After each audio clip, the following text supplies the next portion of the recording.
Hello again, and welcome to episode 12 of the Post Concussion Syndrome Awareness Podcast. Now, today, there's a little bit of a difference in what I would like to talk about, and I've had some good feedback regarding this, which is why I want to include it. And it's been a theme or a part of a great theme or part of the groups for several years now. It's to do with healing. And I'm not just talking about general healing. I mean the different types of healing and therapies and things which are available to help people. Now, in previous interviews, we've heard about yoga, restorative yoga, meditation, mindfulness, Pilates, all kinds of different things. Now, I've come up with a background since I think I went to India in 2002 and discovered Usui Reiki, which is a healing principle which originated in Japan, and that led me to a kind of, as I was very skeptical, it led me to kind of question a lot of things in life, and I was very lucky to find that years before my first ever mild traumatic brain injury. So there's much more besides Reiki. Reiki is one sort. There's angelic Reiki. There's spiritual healing. There's biophotonic healing, vibrolight, all kinds of different energies and things. And there's many more that I can't even mention. And also we've got energetic touch therapy. So we're looking at Bowen technique therapy, and MLD, shiatsu. There's quite a few others, different types of massage, oil aromatherapy, phytochemical type massage, and then of course there's acupuncture, and there's probably cranial, sacral, and Indian head massage, and reflexology as well, acupressure too. So they're all, in my opinion, similar ways to stimulate the body mind, and a body mind is a kind of underused term, which calls to the key relation between your brain and your central nervous system and the rest of your body.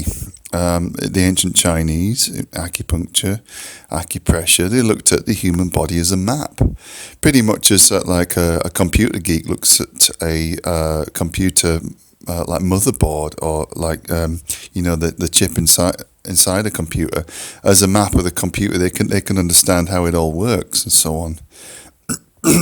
So these energy flows and things are very, very susceptible, particularly following a brain injury, to getting blocked off, or energies are dampened and things as well.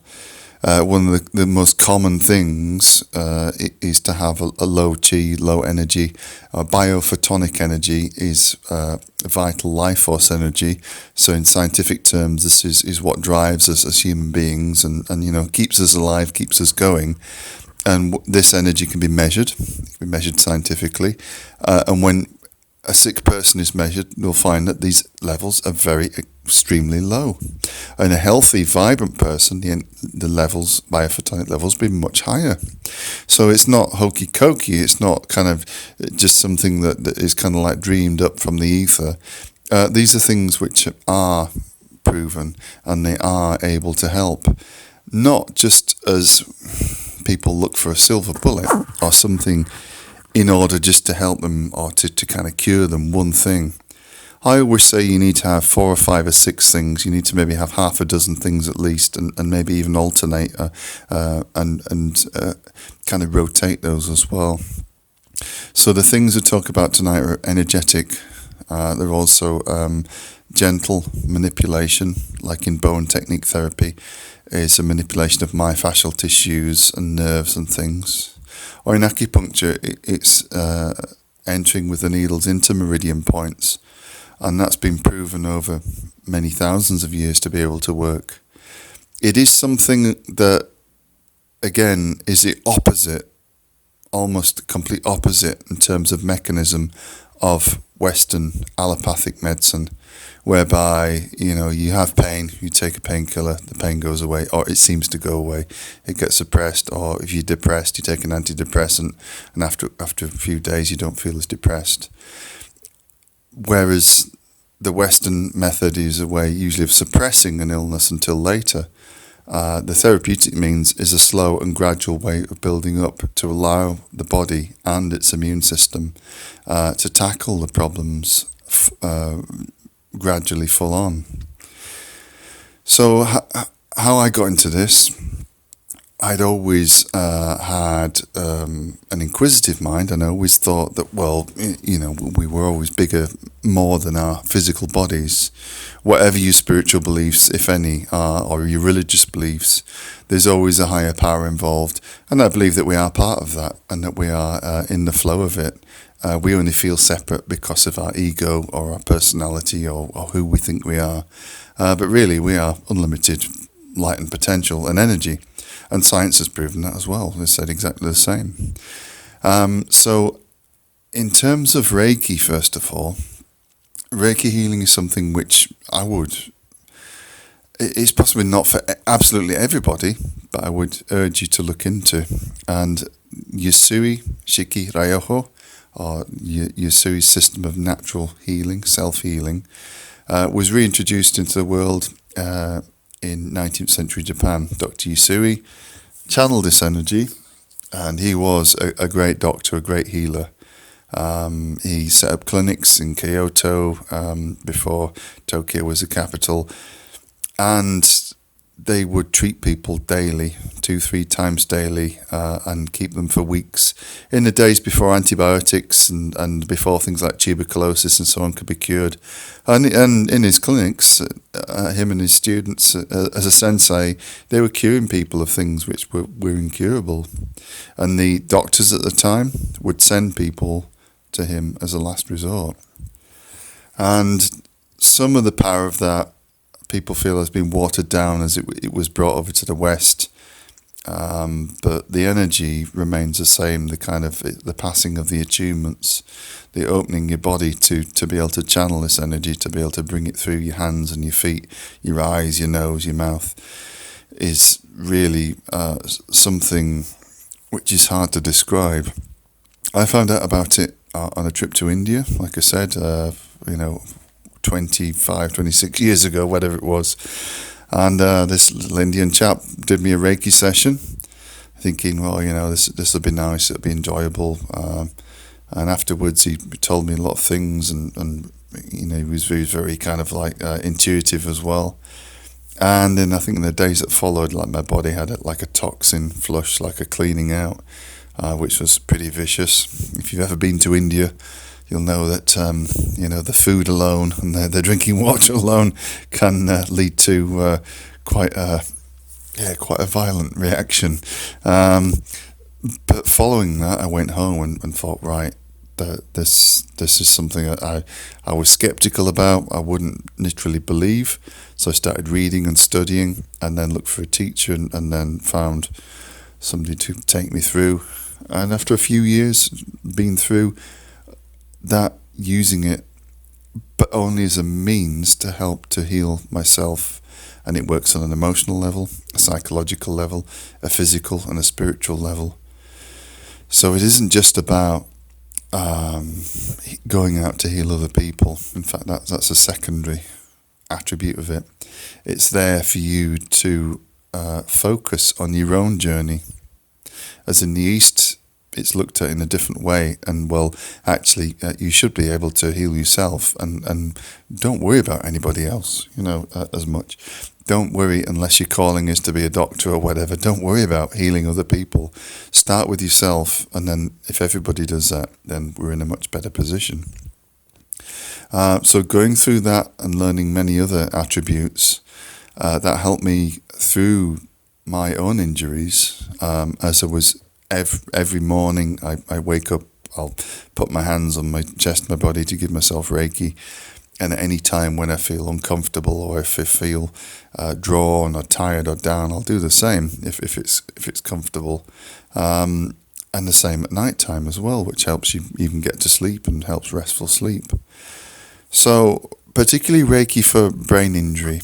Now, this is an important part. We don't always know how the Reiki works. We don't always know how it helps us through. But it can significantly, in my opinion, it can reduce feelings of anxiety, depression, low self-worth, low self-esteem that have come as a result of PCS. And that's truly important. It's also something that can be sent over distance, as we've proven through quantum theory, quantum physics, that there is in fact like a non-locality. There's literally no. You can send a healing to anywhere, any person or any place in the world if you want to, and quantum physics has quite conveniently backed this up as well. So there's something where you can do to develop a form of psychic Reiki healing as well, where thinking for a person's best healing, higher healing, you can learn to channel the energy that way. Some people have the ability naturally, but when you learn the Reiki system and you study and you understand how it works, and the deeper you go into it, you find out that, well, actually, you're just riding the waves of that quantum energy. You're just riding the laws of nature anyway. So it doesn't seem so kind of like hokey as it does to people that know absolutely nothing about it and aren't even prepared to contemplate that it might be useful. So as a skeptic, I would advise you, if you are skeptical yourself, at least have a look at it as well. What else helped? Well, in 2011, I think I'd been diagnosed with fibromyalgia in about 2009, although the effects came on much earlier than that. And so I had this, what I call a double whammy. And I was at a group, a local support group for fibromyalgia, and it was like 95% there were ladies, mostly middle-aged or kind of thereabouts, and I think there was only myself and another gentleman, and I would go along and I would kind of sit there and listen and see what was going on. And there was a lady that came to do the talk, a doctor, Dr. Alison Merrick, and she came to do a talk on bone technique therapy, which I'd never even heard of. It was like, well, she talked so eloquently and so precisely about how this could help or potentially help with myofascial problems such as fibromyalgia, and then offered to, maybe take some of us as case studies. Well, I was immediately curious, but equally skeptical again. I always remain skeptical. And I did contact her and started going for sessions, I think every couple of weeks or so. And at the time, I couldn't afford to pay even the full amount for therapy. But it was immensely powerful. Just at the time, I was physically knackered. My body was unresponsive. I was sleeping so long. I was just like really, really in a bad way. And I remember going for the sessions, and it seemed like, well, there was light movements over like muscles and tissues and things, certain areas. And I was warned that, for 2 or 3 days afterwards, I could be a little bit out of it.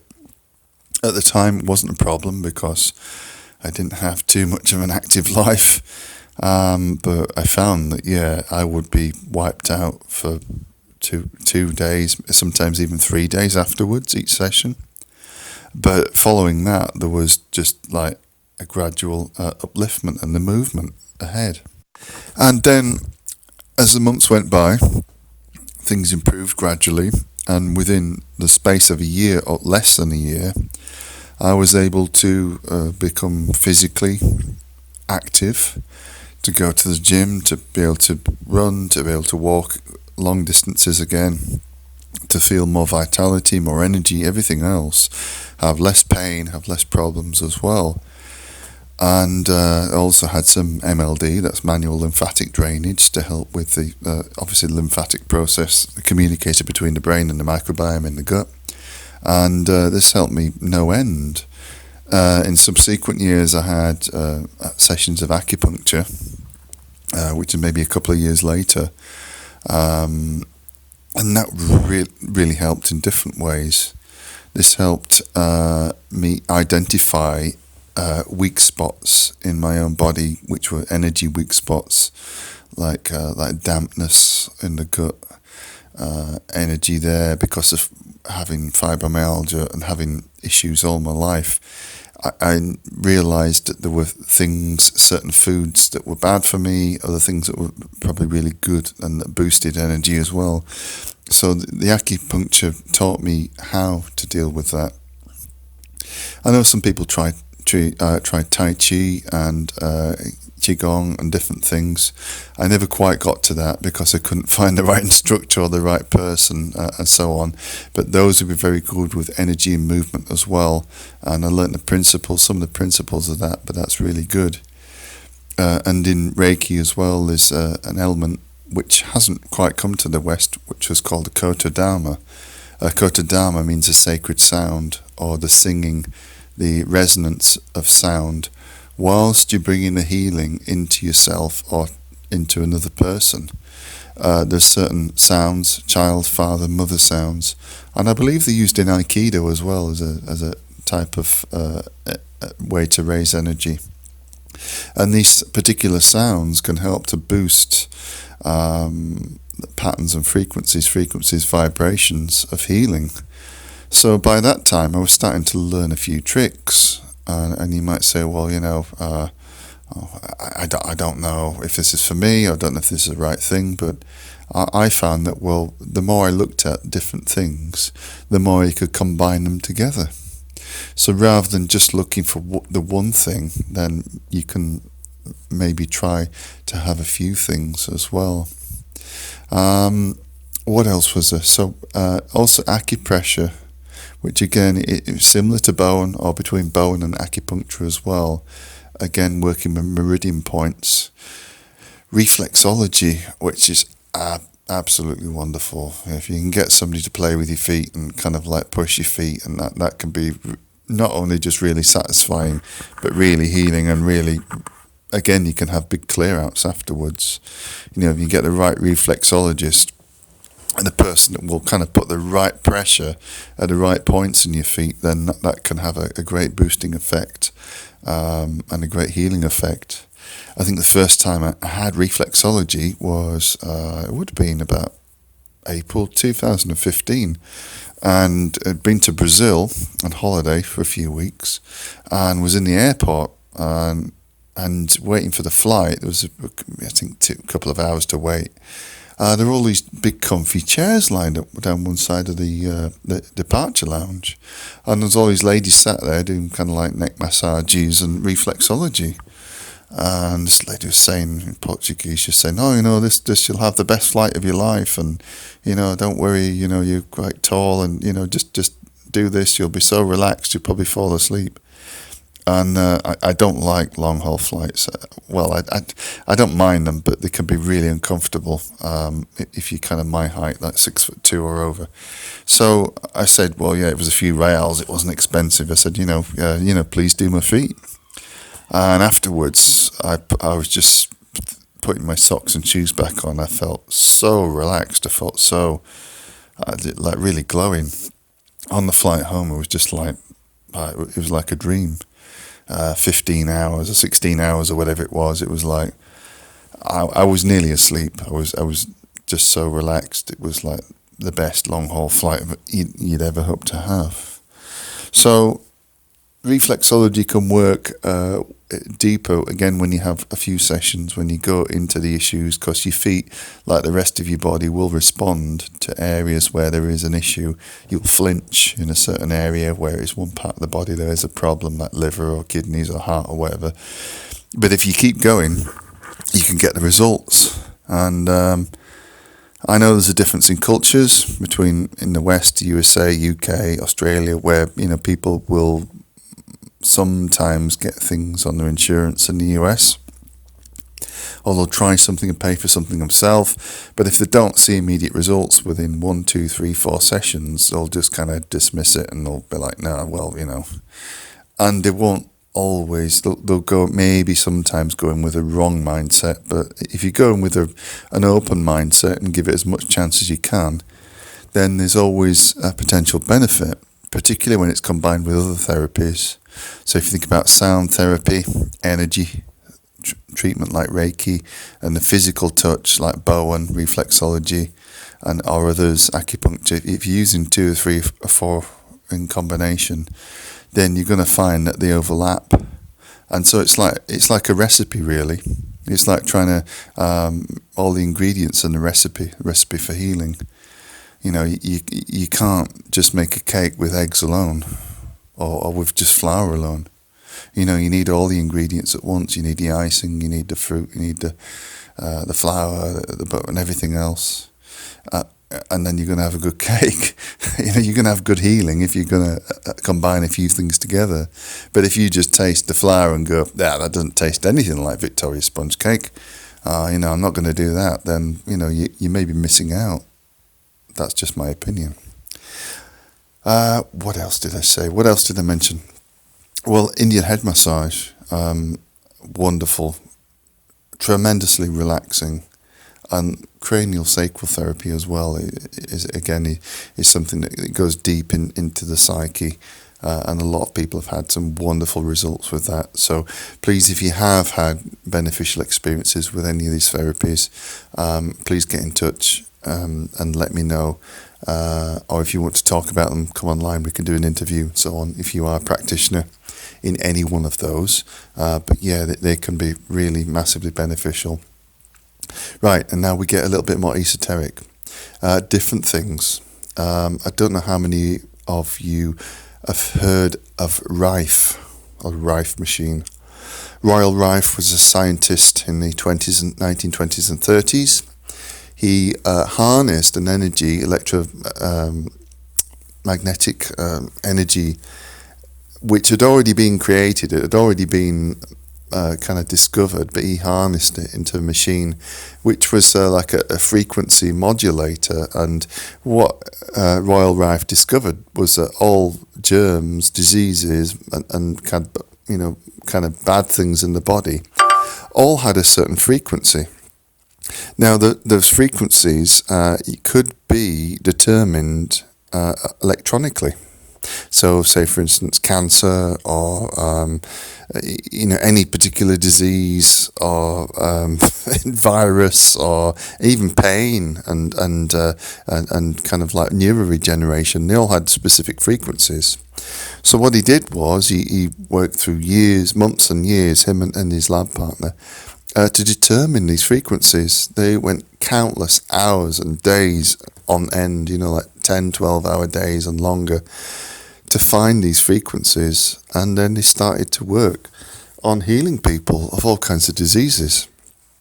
And he got into healing people that had cancers with this Rife machine, again, an electrical machine. It didn't go down too well with whatever it was then. I don't know if it was the FDA or the governing body for medicine in America. It was definitely post Carnegie Rockefeller, when they hijacked medicine, cuckoo medicine as it is now. It was definitely after that where they destroyed all the naturopathic clinics and all the natural, but they were still in the process of destroying any forms of natural healing, so they could replace it with patent-based drug medicine.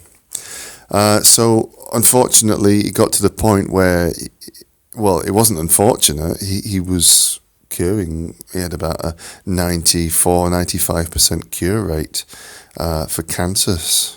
He could treat people with cancer. But not being satisfied, he went back to his lab and got it up even higher.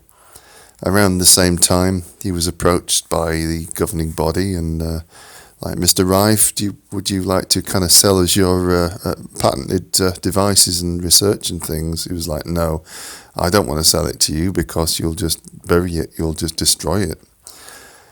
And they went away, and next thing you know, they came back with the full arm of the law, the American government, the state, or the criminal kind of police body, or whoever they had in the pockets, and they took sledgehammers and destroyed his lab, burnt his research, all his equipment, everything else, and just ruined him. Drove him through the courts and ruined him, put him in prison. And it's the same with his family, just kind of like, because he wouldn't comply, because he wouldn't allow them to take this treatment off the streets, they did him in. When he got out of prison years later, he was pretty much ruined and became an alcoholic and died of a drug overdose. I think it must have been pretty tough for him. But his legacy remains today, and the Rife machine is something which is still available. They are quite expensive. Some people can make their own if you've got enough knowledge and the technology. But they're still very effective tools for healing. These days, you don't necessarily have to have a Rife machine. If you go on YouTube, which is a great tool for healing sound frequencies and energies, and you put in Rife healing for brain injury or whatever, or pain or headache or migraines or whatever, you'll find that there's quite an array of places there. I think Spooky 2 Rife is one, but there's many Rife frequencies that can be used as first aid sound healing, similar in the way that binaural frequencies and so on are used. Which leads me on to biofeedback, or brain sync is another version. Biofeedback's used, or neurofeedback's used a lot in brain injury, and again, there are many ways to implant positive seeds in the brain and in the mind to aid recovery.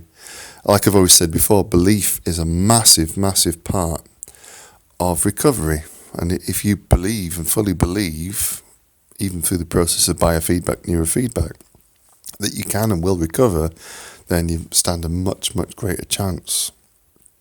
In terms of sound frequency and healing for the future, well, I know a lot of different healers, a lot of different people that work with different modalities. One is the use of a variety of tuning forks.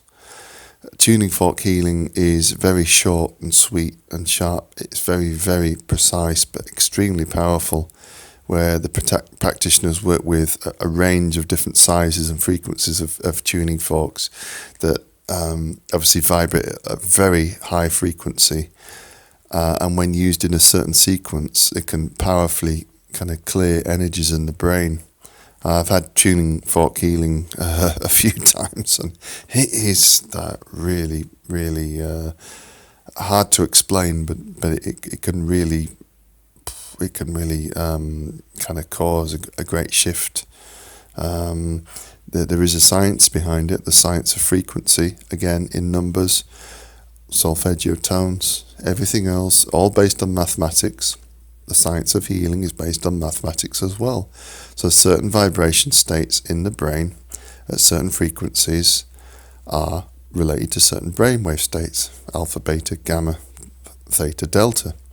Gamma, of course, is the one for healing, and that leads us on to binaural healing and binaural frequencies. So going into gamma rate of healing, again, YouTube's full of this kind of stuff. You can look it up yourself. All you need to do is put just a simple search term in, brain healing gamma waves, and you'll find all kinds of stuff. So it needn't be rocket science, and I've only found these kind of things just by simply asking questions, and like the internet is a good place to start. Just put in and look for what's there. There's nothing special. It's just like look for what you want and ask for what you want. Put it in as a question, and something's bound to come up sooner rather than later. Now, there's also a point around the use of, I think, like not just naturopathic medicine, but functional medicine, where it's combined with therapy. So if you think about, say, taking energy or sound healing to help with Post Concussion Syndrome or healing the brain, then if you back that up with flavonoids such as ginger, curcumin, nakature, white turmeric, and resveratrol, and all those other things, all the right foods and things as well, then you're going to find that if you're eating these foods while you're going through the therapies and your diet is right, then you're going to find it's much, much more powerful because it'll help your body to resonate on the right levels as you're being healed. Whereas if you're eating pizza and junk food and ice cream and burgers and drinking Diet Coke and drinking coffee and all that kind of crap, then your body's not going to respond as well.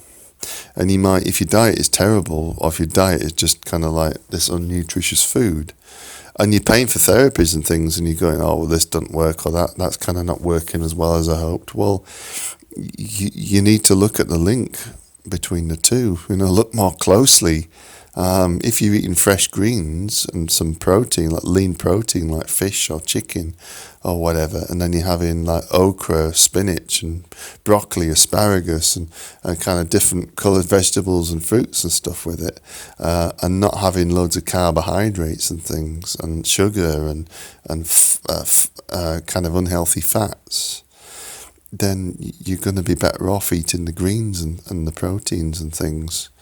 Whereas if you think that like a beef burger or whatever is protein, well, first of all, let me tell you, I used to work, when I was very young, I used to work in butchers, and there's not much meat or protein in minced beef and so on. It's mostly fat and gristle and things just mashed up, bits of skin, eyelids, all kinds of stuff. When they say beef, it means any part of the animal apart from the hooves or the bones, basically. So the protein in there is pretty limited. Some of it's just like hard matter gristle and things. So you're not going to get that nutrition. Obviously, best of all, to get organic meat. If you are going to eat meat, get organic or kind of naturally raised meat. If you're going to get fish, try not to get the ones that have been factory farmed. Try and get wild caught fish or line caught fish as well, because, well, for many, many reasons. When fish are farmed, they add dyes, they add all kinds of chemicals and things to the water, and fish just absorb this, and obviously they're in a closed space and exposed to each other's feces and all kinds of stuff. So it's nowhere near as healthy as fresh, wild, line-caught fish. So you've got to think about the whole picture. So yeah, if I'm going for healing, I'm going to get a healing. I'm going to get therapy.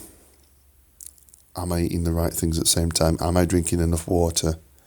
If you're looking at water, then again, tap water is probably out of the question. And even if you live in the best area where the water's supposed to be clean, it's still going to be pH 6 or 7, quite acidic. Get like an alkaline water filter jug, about $15, $20 or whatever. Get that up to like pH 9 or 10 alkaline. Alkaline diet is exceptionally powerful in healing. So the bigger picture here with healing isn't that it's totally unlike medicine, totally unlike drug medicine, where, take this and it will have an effect, take this, it'll have an effect, take this drug, it'll have another effect. We're so used to that. But what we're looking at here is like it's a more kind of community-based approach to healing, is like all these different things at once together will all bring you to the point where you can start to heal yourself. And that's the key to it, really. So, as I found, through this in the space of the last 8 to 10 years, is living a different lifestyle, yeah? And as with myself, you may not just have PCS, you may have other issues as well, but there's always a way where you can learn to live your best and healthiest lifestyle. Yeah, you may be different to other people. Your old friends and so on may well not understand what you have to do in order just to get through every day. But that there is a point whereby you will be the one that's responsible for your own health and for your own healing. And nobody else should ever take responsibility for that for you. Yeah, unless you're tremendously sick and can't care for yourself, then you'll need a carer, you'll need somebody with you all the time. But I'm talking about you kind of more regular mild traumatic brain injury and so on. There never should be a point where you abdicate your own healing responsibility for your own healing to doctors, drug companies, corporate, medical, industrial, drug corporations, whatever you want to call them. There's never a point where you should totally hand over to them. Otherwise, you're going to be led a very merry dance. And we've already seen that before over the years, and we know that. We've heard that in the interviews we've had recently. You need to maintain discernment. So the point of healing, what's the point of it? Well, learning to heal. Learning to heal yourself. So you have to find these ways, and they're already out there. They're already available. I'm nobody special. I had no medical training, no qualifications, nothing. But I found all this stuff on my own, just through sheer perseverance, just through bloody mindedness. It started out being frustrated and angry that nobody was helping me, and I was like, this medical system is absolute rubbish. You know, they're not going to help me. And then I was like, well, sod that. I'm going to help myself. I'm going to find it myself. And then I started telling other people, well, you know, go and find it yourself. Don't wait. You'll be waiting around forever and a day. So when you take that decision that I'm going to be responsible for my health, nobody else. I know I pay my medical insurance. I know my government should help me. I know my doctor should help me. My neurologist should help me. My therapist should help me. My family should help me. Everybody else should help me. And then you put yourself sometimes in a position of being like this disempowered weakling, almost. You're like emotionally weak because you're waiting for all these people to help you. And guess what? They rarely do. It's a sad fact that they will rarely help you. Sometimes they will, you'll make certain advances, but then again you can be back to square one. So don't wait, please don't wait for anybody else. And if you're listening to this as a parent or a caregiver for somebody else, you know, don't try and be too forceful in kind of suggesting that the person you're caring for or your son or daughter does all this. Try and sit and have the conversation with them first, and try and encourage them to think about their own healing. Rather than, I know as a parent, you've got to be responsible for your children, but there's a point to where you can get too forceful and kind of, you know, then they can end up feeling like the guinea pig, or kind of like the person that's being kind of acted upon through no will of their own. So, you know, have the conversations first. Ask them to listen to the podcast. You know, if your son or daughter or whoever it is, if they're struggling, you know, say, well, you know, listen to this. There's somebody else that's been through it. You know, make your own mind up. You know, if you don't want to do it, fair enough. But, you know, there's always another way. There's always an option. There's always many, many options. It's the same with any type of illness or disease. There's about 6,000 diseases known to mankind, to humankind. And, you know, there's ways to treat most of them. It's only when you close your mind off and you sit and you think, oh, well, there's no way to cure that. There's no way to deal with this. Well, actually, if you go kind of round the corner and look through this other door, then there is a way to treat it. There is a way to start to deal with it.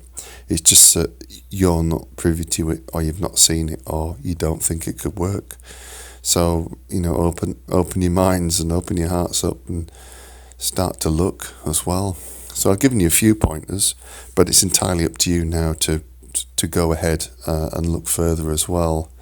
There's probably quite a lot of therapies and things that I've missed out as well.